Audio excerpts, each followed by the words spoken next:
They're coming to get you, Barbara.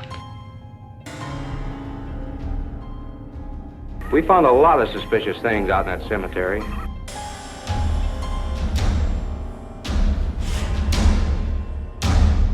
Malignant demons who issue forth from their graves in the dead of night to attack their victims and drink the blood from their veins. You're invited to my party if the ghosts are waiting, so won't you join me?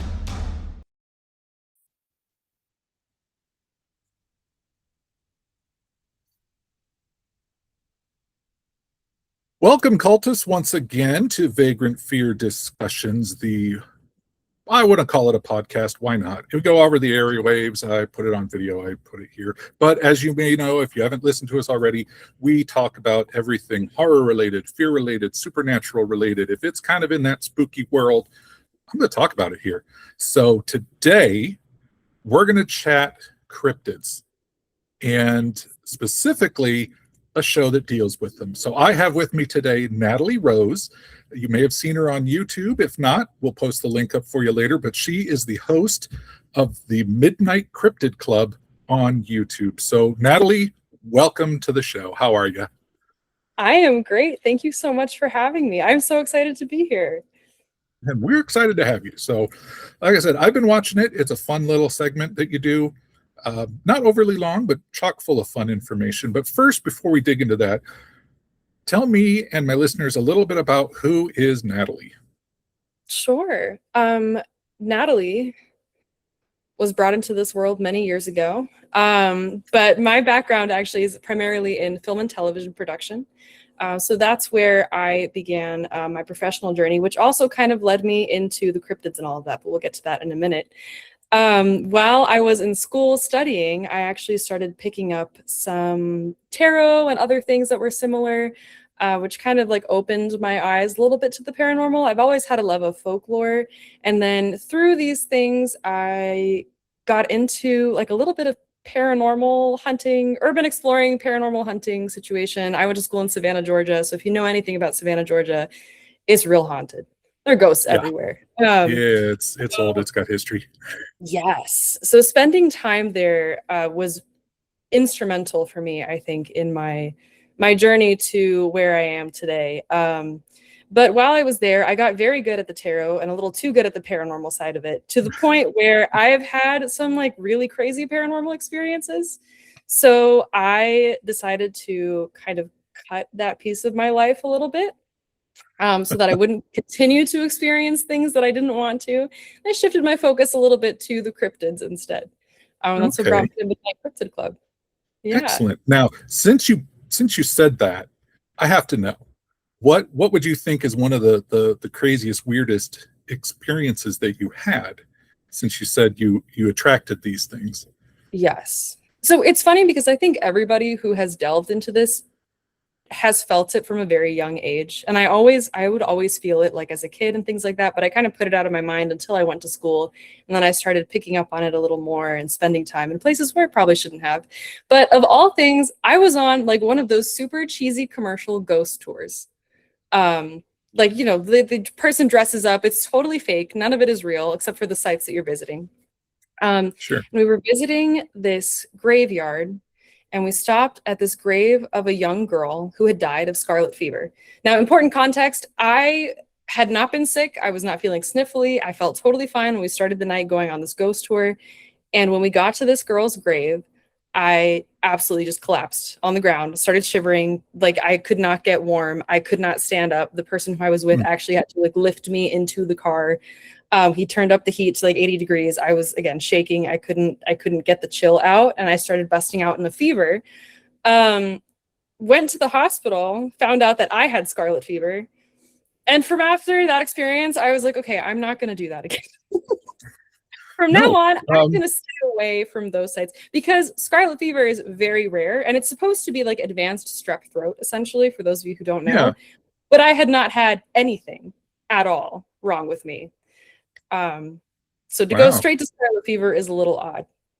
So after a lot of antibiotics, what did you do? I don't know. I do not know, David. I have no idea. I was freaking out.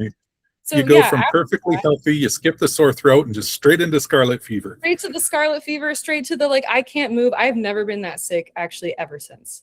That was the worst illness I have ever had. It was awful. Okay, Yeah. so now that makes sense of why you wanted to step away. Because Yeah. if you were going to get the plague while you were doing this, then yeah, maybe do something else. Yeah. So, I'm gonna just like change gears a little bit. yeah, Ironically, potentially into something more dangerous, but at least usually you can see them. that's true. Which leads us to your cryptid path. So, what brought you Yes. from, well, I know what brought you away from supernatural now in the paranormal, but what was your path to go from angering ghosts to where they try and kill you to, squonks and Bigfoot and Van Meter visitors and all that?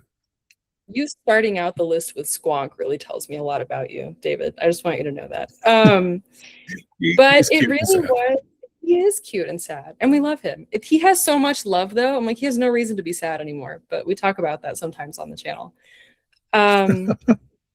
Truly, it was started because again, after I kind of shifted gears from the paranormal, I went through personally like a really traumatic experience, which we don't have to get into right now. But I was looking for something to kind of ground me in a time where I really had lost myself. And the thing that I found to hold on to was folklore from Central America. My dad is from Nicaragua, my mom is from Argentina. And I did a lot of research into folklore of that area because I wanted something that reminded me of my personal identity and where I come from and all these things. And that was really what opened the door. So the first thing that I really looked at was El Sombreron, who is a Central American boogeyman. And I got super into researching him, learned all about him, and then that kind of started to expand. So I went from that to La Llorona, who those two are like more spirits, but then that kind of piggybacked into Chupacabra and Bigfoot and Van Meter Visitor, who is my favorite cryptid.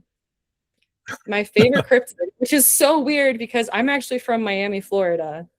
I could barely point Iowa out to you on a map until I started coming up here a little more.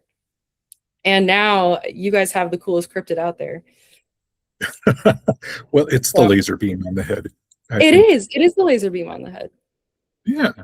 So no, you know what? And that's funny because you said, okay, now let me say this right. One parent's from Argentina, the other one's from Nicaragua. Is that right? Correct. Okay. Yep. Very interesting. A few weeks ago, I talked to a friend of mine. She is a native from Bolivia. So we talked about Bolivian folklore and a small handful of the, I don't want to say we talked about cryptids, but a couple of the ghosts and something that apparently likes to eat your fat when you're by yourself and walking. So yeah, I learned a lot. Apparently South America, I thought that maybe the Amazon was the hardest, most disturbing place to go, but apparently it's just South America paranormal in general. The continent, I think, wants to kill you. So yeah, there's a lot of that.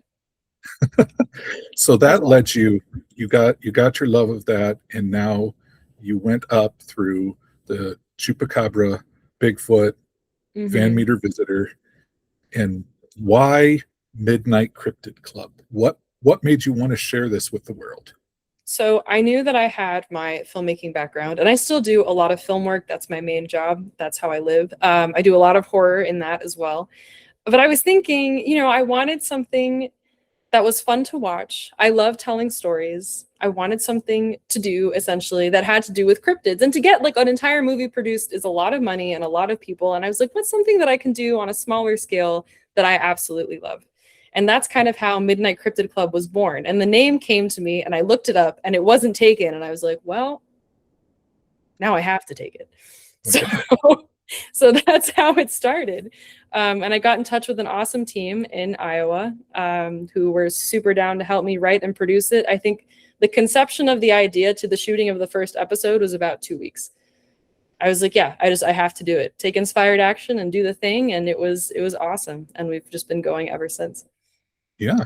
Now, correct me if I'm wrong. Are you working, is it Mediaverse that you're working with? Yeah, so I'm working with Mediaverse. They help me produce the show. They shoot the show. They are my favorite people. Oh, they're great. amazing. They're amazing. We'll give them a plug because yes, please I've do. done some stuff with them and they're really great people to work with. Yeah. So how long has Midnight Cryptid Club been going? I know, do you do it roughly every week? I know you had some time off here lately, but yeah, so we are taking a little bit of a break because this is actually the first time that I'm talking about this. But along with the conception of the YouTube idea, I actually wrote a book. It's a middle grade novel about the Van Meter visitor, of all things. And we are planning to debut that closer to the Van Meter Visitor Festival. But we have to do like a bunch of marketing work and all this other stuff. So that's been kind of taking our focus away from the main show. But we will be coming back very soon. But yeah, roughly we put out episodes once a week. We'll probably restart that here in a couple of weeks, just due to contracts and other things. It is hard when you work in movies because then you're gone for 3 weeks and then have to come back and try to batch shoot the episodes. But I miss being on camera. I miss our set. Our set's so cool. Another plug to Mediaverse just for the Midnight Cryptid Club set. They're so awesome. Yeah, it's a if Cultists, if you haven't seen it, it's a beautiful little like campground set, like she's out telling ghost stories almost, and in her little set there. It is really simple but very pretty, and it works. Yeah, so. It's one of my favorite places to be, which I think is part of what makes it so fun to shoot and so nice. Right. So because I'll be honest, I didn't watch it from day one, so I've been watching them out of order when I'm going behind. So when you started, you had all this cryptid knowledge, you heard about all these things. How did you decide, and what did you decide to be the first cryptid you talked about? Ironically, the Van Meter visitor was the first cryptid I talked about. When I tell you that that was kind of the one that pushed it over the edge for me. It's just one of those that is so unique. And the ones that came after, I think, are also pretty unique. So I went from Van Meter Visitor to Enfield Horror, which again, like if you don't know cryptids, you have no idea what those two are. So those two were the first two that to me were just so different because, you have a group of squatches, you have a group of dogmen, you have a group of goatmen. Like there's kind of groups that you can put things into. But those two were so unique. Or like Lizard Man is also kind of his own deal in South Carolina. Like those were the ones that really stuck out to me as, there's so much lore that surrounds the Van Meter visitor. Oh yeah. Yeah. Which is and fantastic. Having lived in this state my entire life, sad but true, I grew up knowing about him. But when I went down to that festival last year, it's like I learned so much more about him and the authenticity of the people that saw him originally added a lot of credibility to it, where you hear kind of like, oh no, crackpot yokels out in the woods, they saw something, oh, Billy Bob is drunk again, he saw whatever. No, these were good, solid folk of the town, high ranking, like I believe mayor, banker, doctor, so very reputable people, which is a little, would you say that's a little unusual? Definitely. With most cryptid stories. Super, super unusual. We see a lot of kind of what you're saying, person, yokel, whatever it is, goes out to the police and tries to get somebody involved that's a little more legitimate. Or you have the offhand case of Loveland Frog where it actually was a police misidentification of a creature. But there are very few that is the entire town all at the same time, all give the same description. That is very rare. Yeah. And props also I have to give to Chad Lewis, Kevin Lee Nelson, and that team who kind of brought that into light again. Oh yes. Yeah, he wrote the foreword. Chad wrote the foreword for my book, which I'm so happy about. Yeah. Awesome. Incredible. Well, that's so good. Sweet, so awesome. And yeah, great to talk to about all of this stuff. Yeah. Okay, so I'm curious because I'm going to say you probably know more about them than I do. I haven't done a lot of deep diving into them like you or maybe Collier or Chad Lewis or anything like this. I'm more of I latch onto the ones that I find really interesting and I read about them, but then I kind of surface a lot of them to figure it out. So I know about the walking pair of pants, the name escapes me, and the squonk who, I dug into the squonk because he's adorable in that weird sort of way. He's fantastic. But what would you, of all that you have seen and read about, well, maybe not seen specifically, but all that you've known about, what would you think would be the most unusual cryptid that you've come across? Unusual. Or the most out there? Because I mean, Van Meter Visitor you boil it down to, I say it kind of looks like a pterodactyl with a laser beam on its head. Yes. You know, and everybody knows Bigfoot. Everybody knows the Mothman, Jackalope, all these, you know, urban legends and frontier folklore. But is there one, and maybe from South America, anything that really sticks out as just straight out bizarre? Yeah, I mean, you kind of touched on it with the walking pair of pants, that Fresno Nightcrawler situation. I don't, if you guys have never seen the video, you should look at it because it's like 2005 CCTV footage of what does look like a walking pair of pants. And there was a show, and I'm forgetting the name of the show off the top of my head. Was it Mythbusters? Something along the Mythbusters lines that tried to disprove it and could not. Because like they had kids walking out there in pants. They had like all kinds of setups to try and prove if it was real or if it was a hoax, and they could not substantially prove that it was a hoax. So that's definitely one that sticks out to me. And another one would be the Hopkinsville Goblins incident, which I don't know if you've heard of this one. I've heard, but not in great detail. Yeah, so this is one of those that if our narrators were more reliable, I would really want to believe it. However, it was like a whole family of retired circus people. And I'm like, as a circus person myself, I can tell you that maybe we are not the most reliable narrators sometimes. So that incident was essentially these two families were getting together at one of their farms, and they claimed to have been attacked by these flying, floating alien things. You can look up the pictures. They really do look like gremlins out of the movie Gremlin, kind of, but larger. I think they described them being like 4 feet or so. And they did go to the police, and there were 12 total individuals who made this report about these goblins that were attacking their house. And when they got to the scene, when police got to the scene, they did see like bullet holes everywhere of the family trying to shoot at the creatures, but there was no evidence of the creatures themselves. So that's another one that, like, were it to be true, that's wild. Right. Now, okay, I did check this. I think you have an episode that you did, but when it comes to cryptids, before we're talking about the night crawlers, where, you know, a somewhat respectable team went out and tried to debunk it as fiction or a hoax or anything like that, but couldn't. And then you got the other spectrum where you have a bunch of circus performers with next to no proof who all say, hey, look, we shot at goblins in our backyard. So what, in your opinion, then what makes a cryptid story more believable than, say, something else? What kind of criteria do you have for this could be something there? Yeah, so it's funny. We actually just did a video, not on that specifically, but on what makes a cryptid a cryptid.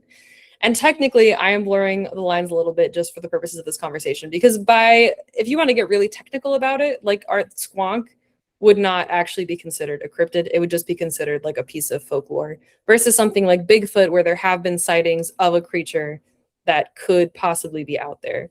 Squonk is more like stories that came from lumberjack folklore in the northern part of the United States, southern part of Canada, that have kind of turned into this story that we all love, kind of like the Hodag in Wisconsin too, similar story trajectory, which makes it different from something like a Bigfoot sighting or a skunk ape in Florida, which kind of follows the same lines. But even like the lizard man in South Carolina, like that was another one. The one that I like to point to a lot is the Dover demon story. Do you know that one? Okay. A little bit, yeah. Yeah, so that was Dover, Massachusetts. 3 teenagers, unrelated, had never spoken to each other before, all saw the same thing within a period of 24 hours. And they didn't know that the other person had seen it until the newspaper came out like the next month or so. Right, that's right. So that's one of those that there is like substantial doubt that something could be out there. Whereas if it's something like one person saw it or a small group of people saw it, or in the case of the Loveland Frogmen, if something happened and then there was miscommunication, sometimes on purpose, so that people wouldn't find out that it was not a cryptid or something like that, that's where it kind of gets muddy. Right. So substantiated sightings, preferably multiple people. Yes. But it really kind of hinges on somebody actually saw something, not I saw this Might have been a foot in a muddy thing. I don't know. It Right. kind of looked like a frog. Yeah, where they kind of make Yeah. it up. Sad to hear though about the squonk. Guys, honestly, I know. we've both No. mentioned it. Just look him up. He's Do it, please. he's cute, but he's sad. He's kind of like those, yeah, you just got to look him up. And if you don't just go, "Aw," then you're a cold-hearted jerk. So, Yeah, you have no but- heart, really. But but yeah, no, I honestly, there's been a bit. So what, okay, you grew up in Miami, you said? yes, Are you, yeah. so you're not there currently? I live part-time in Miami and then part-time in Omaha area now. Okay. Yeah. So you're not an Iowa person, but you come in to No. film the Midnights. I do. I come into Mediaverse. We met Wow. through my partner who is from Iowa. So that's my Iowa connection. Okay. Introduced me to them and they have just been so awesome to host Okay. me and the show and all of it. So you travel around, plus with the shows and the films that you do and everything, and then Yeah. you make your random trip to Iowa to hang out with your favorite cryptid and a group of good guys and make little educational videos. Pretty much. Which They is- are my favorite cryptids. Yeah. So okay, why then the Van Meter visitor? You said he was perhaps your favorite cryptid. Yeah. What about him? I think the uniqueness of the story, first of all, is fantastic. And I think everybody would agree that that's just not one that you hear about a lot. Like, it's not like Mothman. Okay, I have a confession to make, and this might scare all of your viewers away, and I'm sorry. I don't find Mothman that interesting. When I was like sitting down to do the episode and like to write the thing, I had never done a whole lot of research just because you hear his name all over the place. I was like, when the time comes, I'll sit down and I'll learn what makes Mothman so awesome. And I didn't. I don't know. I didn't learn what makes Mothman so awesome. He's cool. It's interesting, but like I don't know. There was something missing, like in the sightings and in the substantiation of the evidence, like we were talking about before. Right. But when reading about the Van Meter visitor, when reading about like these well-documented sightings over a period of a week, I was like, oh, well, we have like 5 or 6 different people talking about this right now. Yeah. And then you have the end, the culmination of everything, where the whole entire town like runs out to try and shoot the thing down, and it kind of just disappears. And then there could be another one. Like that's something that's kind of left up to mystery. Right. The description of Well, I was going to say, I don't think it's been seen since it flew into the Yeah. old mine, and then and that then- was it. So nobody knew. Did they hit it and it died? Did it go wherever? It's not been seen since, which Yeah. is, the sightings are done. Exactly. And it's the fact that no one brought it up, really. I mean, I think locally a little bit, but until, Chad and his team really like found the newspaper articles, it wasn't something that I think was talked about a whole bunch in larger circles. Like you see, like Bigfoot sightings talked about, you see like the Nessie story is passed around all over the place from way back when.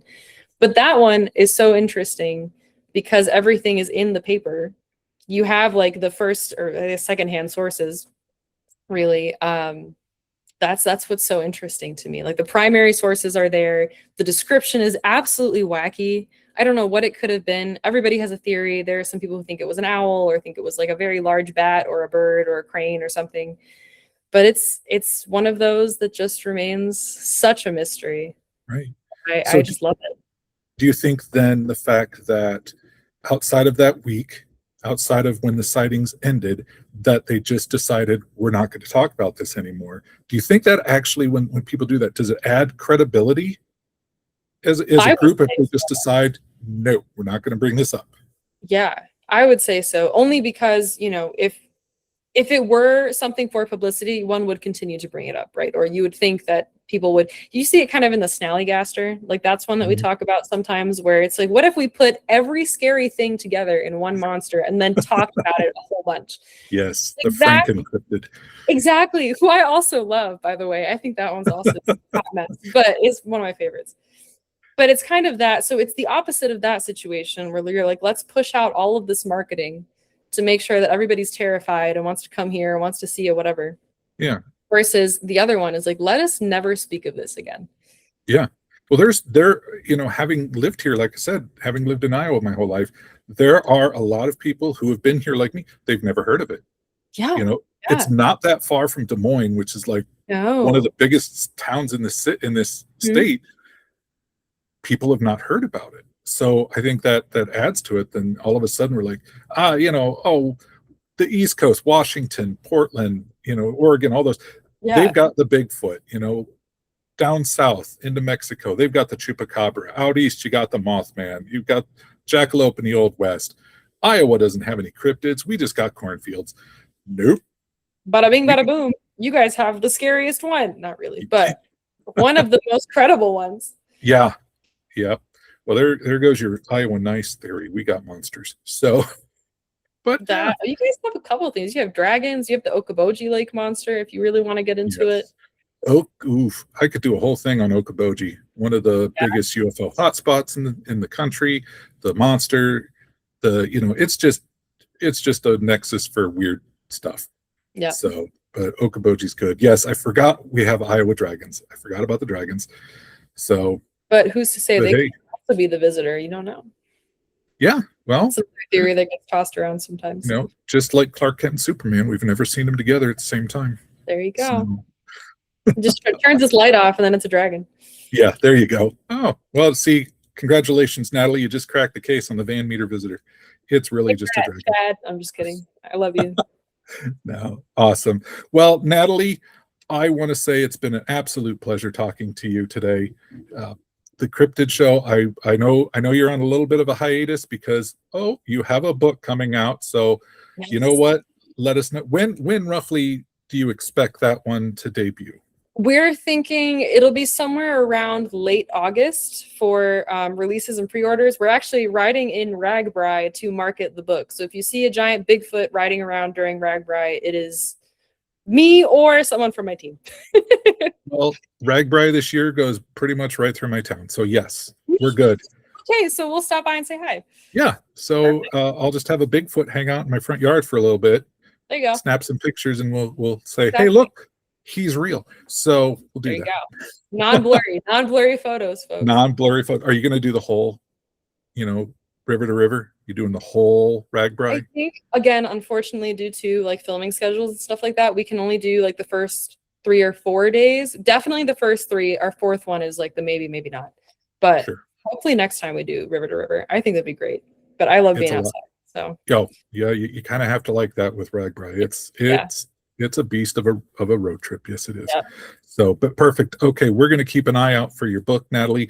We're going to see you. We'll probably see it. Well, I know I'm going. I'm sure you'll probably be there. We'll see. I'll be tabling. We'll be there. Awesome. We'll catch you at the Van Meter Visitor, folks. Definitely. Look that one up. The Van Meter Visitor Festival. You can find it on Facebook. You can find it. Just Google it. You'll find it. It is a really fun time. Just honestly, just the one day, isn't it? Yeah. Pretty much. So, but it is chock full of not just the Van Meter, all sorts of cryptid. Yes. You can learn about all. There's some wonderful presenters that'll talk about you, some vendors, I picked up a handful of really good books when I was there. And honestly, I don't remember what the name was. I'd have to look, but I'm going to give a shout out to the lady that sold me the hot sauce that is the squonk sauce. It was amazing on tacos. So just saying. Probably Lisa from Squonkapalooza, if I had to guess. Probably. She's awesome. Yeah, I think she was. Yeah.